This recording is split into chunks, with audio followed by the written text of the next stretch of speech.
મિત્રો આપણે આગળના ભાગની અંદર જે જગ્યાએ અટક્યા હતા એને સહેજ યાદ કરી લઈએ કે ભૂમિની અંદર ખનિજની પ્રચુરતા, ભૂમિમાં ખનિજ કેવી રીતે આવે છે અને ભૂમિ કેવી રીતે નિર્માણ થાય છે, આ મુદ્દા ઉપર આપણે વાત ચાલુ હતી. એની અંદર બે પરિબળો જે જોયા હતા એ પૈકીનું એક પરિબળ છે સૂર્ય અને બીજું પરિબળ છે પાણી. સૂર્યના કારણે કેવી રીતે ભૂમિ નિર્માણ થાય છે, કેમ કે આગળ આપણે વાત કરીએ એ પ્રમાણે કે પથ્થરમાં રહેલું ખનિજ એનો હું સીધો જ ઉપયોગ કરી શકતો નથી. એ કોઈપણ સ્વરૂપે પાણીમાં અથવા તો જમીનમાં જવો જોઈએ, જમીનમાં ભળવો જોઈએ. તો કેવી રીતે ભળતું હશે, કેવી રીતે ભૂમિ નિર્માણ થતી હશે, આ બધી જે વાતો છે એ આપણે કરતા હતા. એની અંદર એ જોયું હતું કે પર્વતો ઉપર શું થાય તો દિવસ દરમિયાન ગરમી પડે, સૂર્યનો તડકો પડે ત્યારે પથ્થરોનું વિસ્તરણ થાય અને રાત્રિ દરમિયાન એ પથ્થરો ઠંડા પડે ત્યારે એનું સંકોચન થાય. આમ વિસ્તરણ અને સંકોચનની વર્ષો સુધી ચાલતી પ્રક્રિયાના પરિણામે શું થાય તો પથ્થરો જે છે એ મોટા મોટા પથ્થરો એ નાના નાના ટુકડાઓની અંદર વિભાજિત થાય. આપણે એક એની અંદર જોઈ લઈએ ઇમેજની અંદર કે કેવી રીતે સૂર્યના કારણે એ તિરાડો પડતી હોય છે. તો ચાલો આપણે જોઈએ.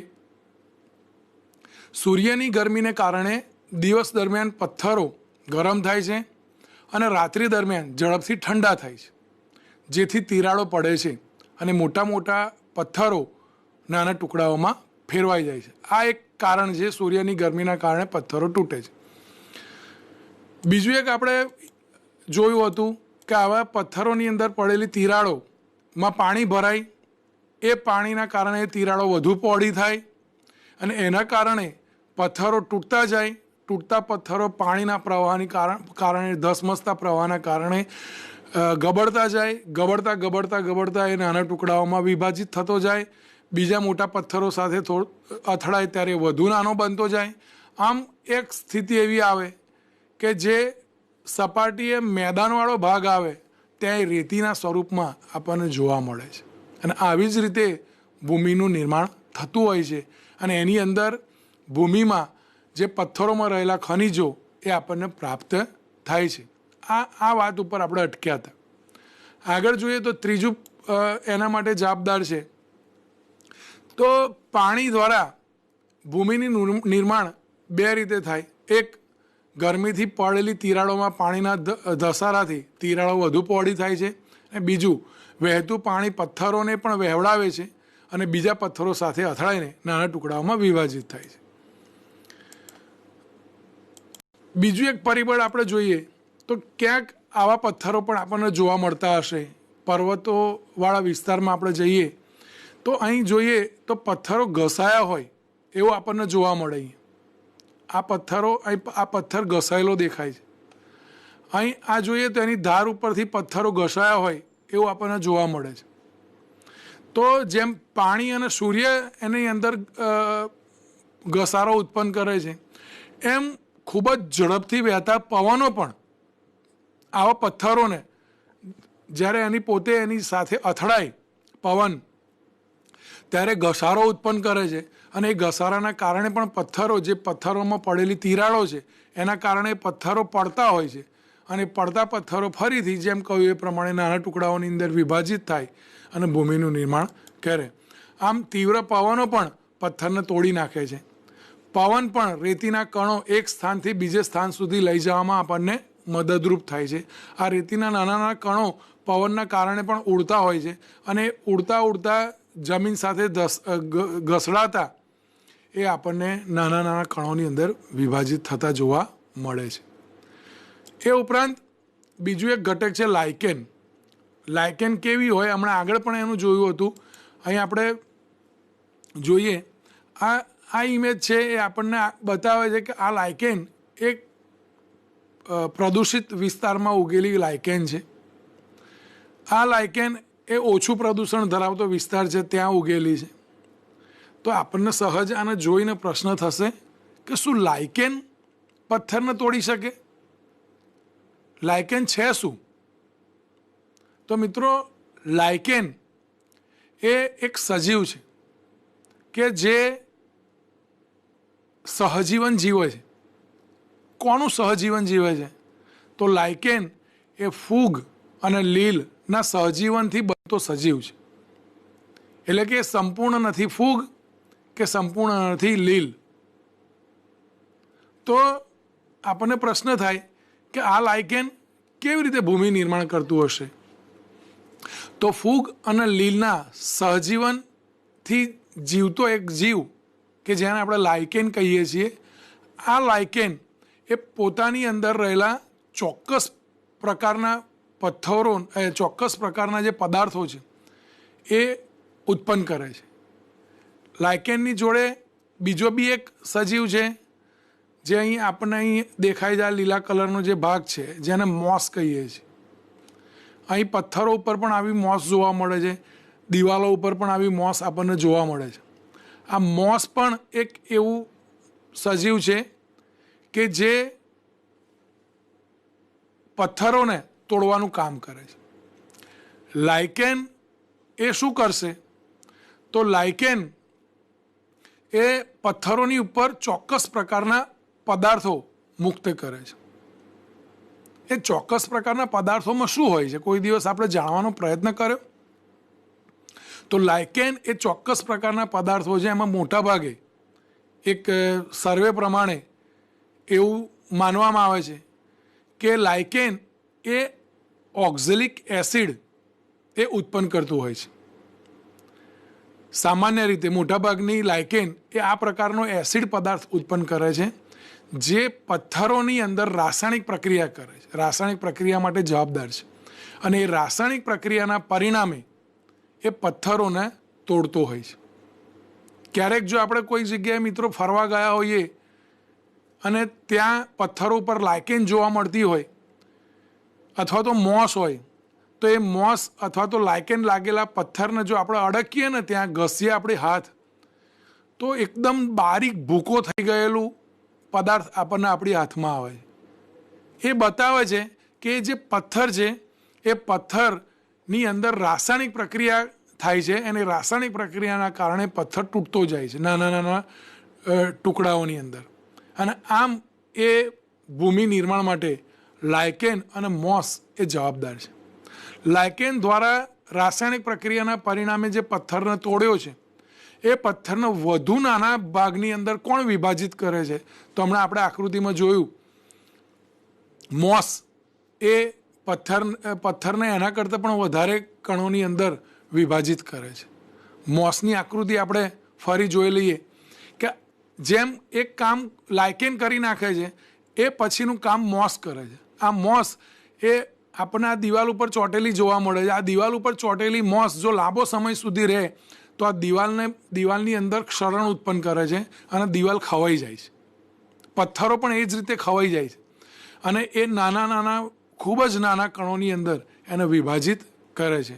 આમ લાઇકેન અને મોસ જેવા જે જીવો છે એ જીવો પણ પથ્થરને નાના કણોની અંદર વિભાજિત કરવા માટે જવાબદાર છે. લાઇકેન એ પથ્થરોની સપાટી પર ઉગે છે અને સમગ્ર જીવન ચક્ર ત્યાં પૂર્ણ કરે છે. તે દરમિયાન તે અમુક પદાર્થો મુક્ત કરે છે જે પદાર્થોને નાના કણોમાં ફેરવી નાખે છે. જેના પર મોસ જેવી વનસ્પતિ ઉગે છે જે પથ્થરને વધુ પડતો તોડે છે. આ ઉપરાંત બીજું બી એક કારણ છે કે પથ્થરોની અંદર જો મોટા મૂળિયાવાળા વૃક્ષો એ ઉગ્યા હોય તો પણ એ પથ્થરોને તોડે છે. આપણે કોઈક જગ્યાએ પર્વતો ઉપર જોયું હશે કે ખૂબ જ મોટા મૂળ ધરાવતું વનસ્પતિ એ જો એની અંદર મૂળિયા નાખે પથ્થરમાં તો પથ્થરની અંદર મોટી મોટી તિરાડો કરે છે અને એ તિરાડો ફરીથી પવન, પાણી કાં તો પ્રકાશ દ્વારા વધારે પહોળી થાય છે અને એ તૂટી અને નાના ટુકડાઓની અંદર વિભાજિત થાય છે. આમ ભૂમિ નિર્માણ માટે એ કેટલા બધા પરિબળો આપણને જવાબદાર છે, જેમ કે સૂર્ય, પવન, પાણી, લાઇકેન અને મોટા મૂળિયા ધરાવતા વનસ્પતિ જે પથ્થરોને તોડે છે, નાના કણોમાં વિભાજિત કરે છે અને નાના કણોમાં વિભાજિત કરી પથ્થરોની અંદર રહેલા જે ખનિજો છે એ ખનિજો કાં તો પાણીની અંદર એટલે કે નદીઓ તળાવો દ્વારા પાણી દ્વારા મળે છે, કાં તો જમીનમાં એ સ્થિર થાય છે અને એ રીતે જમીન નિર્માણ થાય છે, ભૂમિ નિર્માણ થાય છે. અને ભૂમિની અંદર આ જ પ્રક્રિયા દ્વારા ખનિજો એ આવતી હોય છે. આ જે ખનિજોનું માત્રા ધીરે ધીરે ધીરે આ પ્રક્રિયાઓના પરિણામે વધતી જાય છે અને એ ખનિજો એ વનસ્પતિ દ્વારા એ આપણા જેવા સજીવોને મળતી હોય છે. આમ ભૂમિ એ ખનિજોથી ભરપૂર સ્ત્રોત છે. પરંતુ આપણને પ્રશ્ન થશે, આ ભૂમિ છે શું, એમાં શું થાય છે? તો આપણે એની આગળ વાત કરીએ તો ભૂમિ પણ એક પ્રકારનું મિશ્રણ છે. જેમ હવા એક પ્રકારનું મિશ્રણ છે, એમ ભૂમિ પણ એક પ્રકારનું મિશ્રણ છે. કોનું મિશ્રણ છે? તો વિભિન્ન આકારના નાના નાના ટુકડાઓથી ઓગળેલા જે પદાર્થો છે એનું એ મિશ્રણ છે. ભૂમિની અંદર બીજું શું હોય છે? તો ભૂમિમાં સડી ગયેલા સૂક્ષ્મજીવોના ટુકડા પણ હોય છે, જેને આપણે હ્યુમસ તરીકે ઓળખીએ છીએ. ભૂમિમાં સૂક્ષ્મજીવો પણ હોય છે. ભૂમિની અંદર બીજા સડી ગયેલા કાર્બનિક પદાર્થો પણ જોવા મળે છે. આમ નાના નાના ટુકડાઓ સ્વરૂપે રહેલા ખનિજ, હ્યુમસ, સૂક્ષ્મજીવો દ્વારા ભૂમિ નિર્માણ થાય છે. ભૂમિની ગુણવત્તા એ કોની ઉપર આધાર રાખે છે? તો ભૂમિમાં રહેલા કણોના આધારે ભૂમિનો પ્રકાર નક્કી થાય છે. જો ભૂમિની અંદર ખૂબ જ મોટા મોટા પથ્થરોથી બનેલી ભૂમિ હોય તો ખૂબ જ મોટા પથ્થરોથી બનેલી ભૂમિ એ આપણે જોયું હશે કે ત્યાં કોઈ ખેતીલાયક જમીન હોતી નથી. પર્વતો ઉપર ખેતી કરવી ઘણી મુશ્કેલ છે. એનું કારણ છે કે એની અંદર રહેલી જે ખનિજ છે એ હજુ હું સીધી જ મેળવી શકતો નથી. એટલે ભૂમિની ગુણવત્તા કણોના આધાર ઉપર આધાર રાખે છે. એટલે કે કણો જેમ જેમ નાના થતા જાય એમ ભૂમિ એ વધુ ફળદ્રુપ બને છે અને એટલે જ મેદાન પ્રદેશ જે છે ત્યાં વધુ સારી ખેતી થતી હોય છે. હ્યુમસ અને સૂક્ષ્મ જીવોના આધારે પણ ભૂમિની ગુણવત્તા નક્કી થાય છે. જો જમીનની અંદર હ્યુમસનું પ્રમાણ વધારે હોય, સૂક્ષ્મ જીવોનું પ્રમાણ વધારે હોય તો એ ભૂમિ ખૂબ જ સારી છે, ખૂબ જ ફળદ્રુપ ભૂમિ છે એવું કહી શકાય. જે જમીનને શું કરે છે? તો છિદ્રાળુ બનાવે છે. કોણ? હ્યુમસ અને સૂક્ષ્મજીવો એ જમીનને ખૂબ જ છિદ્રાળુ બનાવે છે. છિદ્રાળુ બનેલી જમીન શું કરશે? તો એ જમીનમાં હવા અને પાણીને ખૂબ જ સરળતાથી દાખલ કરવામાં મદદરૂપ થશે. મિત્રો, જમીન છિદ્રાળુ શા માટે હોવી જરૂરી છે? ઘણી વખત આપણે જોયું હશે કે ખૂબ જ ચીકણી જમીન હોય તો એની ઉપર પાણી જ્યારે પડે ત્યારે એ ચીકણી જમીન એકદમ ધીરે ધીરે ગરમીના કારણે ટાઈટ થઈ જાય અને જમીનની અંદર રહેલા જે વૃક્ષ છે અથવા તો કોઈ છોડ છે એના મૂળિયાનો પૂર્ણ પ્રમાણમાં વિકાસ થતો નથી. જો જમીન છિદ્રાળુ હોય તો મૂળને વિકસવા માટે પૂરતી જગ્યા મળી રહે. એટલે જમીન છિદ્રાળુ હોવી ખૂબ જ જરૂરી છે. અને એને કોણ છિદ્રાળુ બનાવે છે? તો આગળ કહ્યું એ પ્રમાણે હ્યુમસ અને સૂક્ષ્મજીવો એ જમીનને ખૂબ જ છિદ્રાળુ બનાવે છે. હ્યુમસમાં દાખલા તરીકે અળસિયા એ જમીનને ખૂબ જ છિદ્રાળુ બનાવે. આ ઉપરાંત બીજા સૂક્ષ્મજીવો, જરૂરી એવા બેક્ટેરિયા પણ જો જમીનની અંદર ભળેલા હોય તો એ પણ જમીનને ખૂબ જ છિદ્રાળુ બનાવે છે. આપણે એક વસ્તુ વિચારીએ, પ્રયોગ ઘરે કરવો હોય તો આપણે કરી શકીએ એમ છીએ કે એક કુંડાની અંદર તમે ઠાસીને માટી ભરી દો, એકદમ ટાઈટ માટી ભરી દો અને એની અંદર કોઈક છોડને રોપીએ આપણે. બીજા કુંડાની અંદર માટીને આપણે બહુ દબાઈને ભરતા નથી, માટીને કુંડામાં જેટલી સમાય એટલી ભરી દઈએ છીએ. ત્યારબાદ એની અંદર છાણિયું ખાતર અથવા તો અળસિયા જેવા જીવોને નાખવામાં આવે અને બંનેની અંદર છોડને ઉગાડવામાં આવે તો આપણે જોઈશું, આપણો અનુભવ છે અથવા તો આપણે જોયેલું પણ હશે તો કયા કુંડાની અંદર છોડનો સારો વિકાસ થશે? તો જે કુંડાની અંદર છાણિયું ખાતર નાખ્યું છે, જે કુંડાની અંદર અળસિયા નાખ્યા છે એ કુંડાનો વિકાસ સારો થશે. કેમ? તો છાણિયા ખાતરના કારણે, છાણિયું ખાતર શું છે? તો એક સડી ગયેલો પદાર્થ જ છે, કે જેની અંદર ખૂબ જ નાના સૂક્ષ્મ જીવો હોય છે જે નરી આંખે આપણે જોઈ શકતા નથી. કેટલાય સૂક્ષ્મ જીવો એ છાણિયા ખાતરની અંદર હોય છે જે જમીનને રાસાયણિક પ્રક્રિયાઓ દ્વારા પોતાની દેહધાર્મિક ક્રિયાઓના અંતે ખૂબ જ છિદ્રાળુ બનાવે છે. છિદ્રાળુ બનશે એના કારણે પહેલાં કુંડાની અંદર છોડનો વિકાસ કેમ ના થયો? તો એ જમીન દબાયેલી હતી, ખૂબ જ ઠાંસીને ભરેલી હતી, જેના કારણે હવા અને પાણીને જવા માટેની જગ્યા પૂરતા પ્રમાણમાં મળતી નહોતી. છોડનો વિકાસ કરવા હવા અને પાણી બંને જરૂરી. તો આ ખાતર નાખવાથી જમીન પોચી બને છે, છિદ્રાળુ બને છે. આ ઉપરાંત અળસિયા પણ જમીનમાં જો નાખવામાં આવે તો એ જમીનને ખૂબ જ છિદ્રાળુ બનાવે છે અને છિદ્રાળુ જમીનની અંદર પૂરતા પ્રમાણમાં હવા જાય, પૂરતા પ્રમાણમાં પાણી જાય તો એ જમીનની ફળદ્રુપતા ઘણી સારી કહેવાય અને એ જમીનની અંદર ઘણા સારા એવા જો પાક લેવામાં આવે તો ઘણા સારા એવા પ્રમાણમાં આપણને એનું ફળ પરિણામ ખૂબ જ સારું મળે છે. આપણે આગળ જોઈએ તો ભૂમિ એક કેવા પ્રકારના પથ્થરોમાંથી બની છે તેના પર એના ખનિજ તત્વોનું પ્રમાણ નિર્ભર છે. ભૂમિની અંદર ખનિજ તત્વો કેટલા હશે, કેટલા પ્રમાણમાં હશે, આ જો જોવું હોય તો એ કેવા પથ્થરોમાંથી બની છે જમીન એ જોવું ખૂબ જ જરૂરી છે. એટલે પથ્થરોના પ્રકાર પર ખનિજ તત્વોનું પ્રમાણ આધારિત છે. બીજું આપણે જોઈએ તો જમીન છે એ ઘણા બધા લેવલ ધરાવતી હોય છે. એ પૈકીનું સૌથી ઉપરનો ભાગ કે જેને આપણે ઉપરી ભૂમિ કહીએ છીએ. તો ઉપરી ભૂમિ એટલે શું? તો જેમાં ભૂમિના કણો ઉપરાંત હ્યુમસ અને સૂક્ષ્મ જીવો હોય તેને ઉપરી ભૂમિ કહે છે. આ હ્યુમસ અને સૂક્ષ્મ જીવો જમીનમાં ખૂબ ઊંડે સુધી હોતા નથી, એ રહી શકતા નથી. મોટાભાગે હ્યુમસ અને સૂક્ષ્મ જીવો એ જમીનના ઉપરના પડમાં હોય છે અને એ ઉપરના પડને જ વધારે સારું એવું ફળદ્રુપ બનાવે છે કે જેથી પાક સારા પ્રમાણમાં આપણે વાવી શકીએ અને લણી શકીએ. આમ ઉપરી ભૂમિ એ જમીનનો ખૂબ જ અગત્યનો ભાગ છે. એની ફળદ્રુપતા એ ઉપરી ભૂમિમાં શું આવેલું છે એની ઉપરથી નક્કી થાય છે.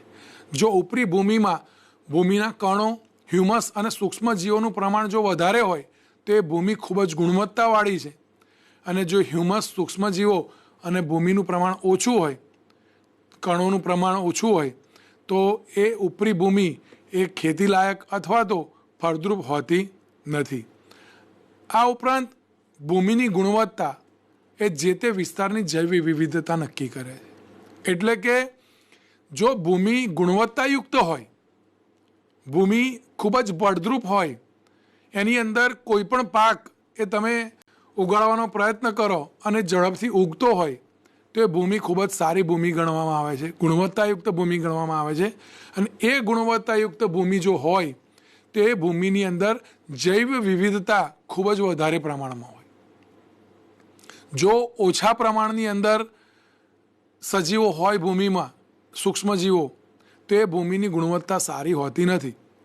ભૂમિની ગુણવત્તા જો સારી હોય તો એનો અર્થ જ એ છે કે ભૂમિની અંદર ખૂબ જ વિવિધતાસભર સજીવો આવેલા હોવા જોઈએ. આમ ભૂમિની ગુણવત્તા એ જે તે વિસ્તારની જૈવ વિવિધતા નક્કી કરે છે. જૈવ વિવિધતા એ વધારે ત્યારે જ સારી બને કે જ્યારે જમીન સારી હોય. આ ઉપરાંત આગળ જોઈએ તો ભૂમિ ઉપર આવા કેટલાક દ્રશ્યો આપણને જોવા મળે છે.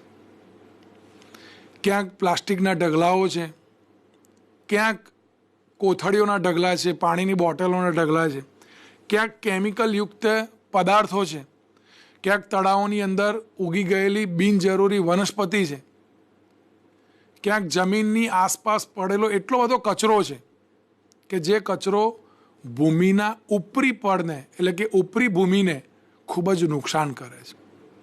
મિત્રો, આ બધો જ જે આકૃતિની અંદર પડેલો કચરો જે જોવા મળે છે એ કચરો અવિઘટનીય છે. આ તો અહીં આપણે એક મર્યાદાના કારણે ઓછા પ્રમાણમાં આ બતાવેલ છે, પરંતુ આપણને ખબર છે કે માત્ર પ્લાસ્ટિકનો જ કચરો નહીં પરંતુ મેડિકલ વેસ્ટ, ઈ વેસ્ટ એ પણ ખૂબ જ ભૂમિને નુકસાન કરે છે. આ બધા જ કચરાનો નિકાલ એ ક્યાં કરવો એ આજે બધા માટે મોટો માથાનો દુખાવો બની ગયો છે. અને આ પદાર્થો જેમ જેમ ભૂમિની અંદર ભરાતા જાય છે, ભૂમિની અંદર ઉમેરાતા જાય છે, જમીનની અંદર જેમ જેમ ઉમેરાતા જાય છે, એમ જમીન વધારે ને વધારે ખરાબ થતી જાય છે. અને વધારે ને વધારે જમીન જે ખરાબ થાય અને ભૂમિનું પ્રદૂષણ કહેવામાં આવે છે. આમ ભૂમિ પણ અત્યારે ધીરે ધીરે જોઈએ ને તો પ્રદૂષિત થતી ગયેલી છે. તો ભૂમિ પ્રદૂષિત થવાના કારણો કયા છે? તો એક, જંતુનાશકો અને ખાતરોના વધુ પડતા ઉપયોગથી. આગળ આ મુદ્દા ઉપર આપણે ચર્ચા કરી હતી કે જંતુનાશક દવાઓ અને ખાતરો જેમ પાણીમાં ઓગળી નદીઓના પાણીને દૂષિત કરે છે, એમ જંતુનાશક દવાઓનો અમુક જથ્થો એ પાણીની અંદર પણ ઉતરી જાય છે, જમીનની અંદર પણ ઉતરી જાય છે. અને જમીનની અંદર જે ઉપરી પડ છે એ ઉપરી પડની અંદર રહેલા જે ઘટકો છે એની સાથે રાસાયણિક પ્રક્રિયા કરે છે.